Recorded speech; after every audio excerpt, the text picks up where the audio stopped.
You're actually going to make it more of a peanut shape after everything's said and done. Again, back to the alphabet of shapes that I talked about earlier. Now, if this was a bigger turtle, you can do it bigger if you wanted to, but it's the same idea. This is what it is, a turtle, a land turtle.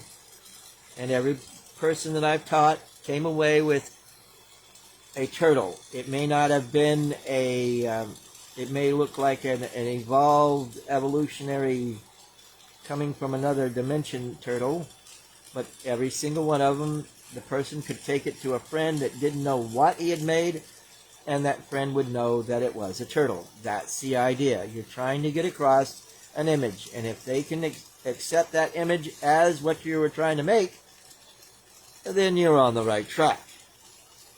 See, there's the peanut shape. Now, I'm going to heat this one up a whole lot more, and I'm going to press it into a Maria right here. Boom. Now you've got sort of like a derby shape going on. Okay? But that derby, if you look at it, oh, that looks like a turtle's shell. Right? Right. So, now, next step, you heat up just the edge, and if you got 3mm glass handy, use it, but I'm going to use this because I have it, both 5mm at the same time. But you heat up, touch it too, let it cool, go down a little bit, and pull it off. Boom. I know I make it look easy, but you're trying to, you see that orange to orange glow there on both of those? That's what you're looking for when you put two pieces of glass together. Boom.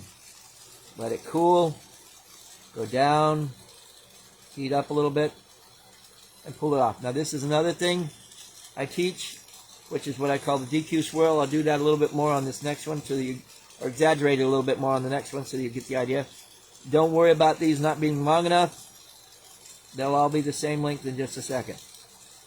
Heat, touch it too, and you're not trying to stick it to, you're trying to make it part of that piece of glass. Go down a little bit, and this is what I call the DQ swirl. What you're doing is inside the flame, you're doing that, so you don't have a lot of strands like, I tried to show it to you, and here we go. Strands like this all over your bench. It does. I'm not saying it eliminates them completely, but it does eliminate a lot of them to begin with. Touch it too. Go down the rod and pull it off. And again, DQ swirl.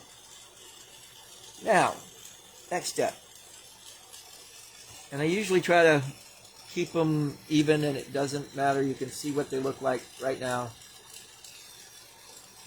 Okay. Here we go. Now, what you do is you heat up just the tips of the bottom. Get nice and orange, like so, and then you press. And boom. Oop, it came off. That one most Cam. Okay. Now you got even legs.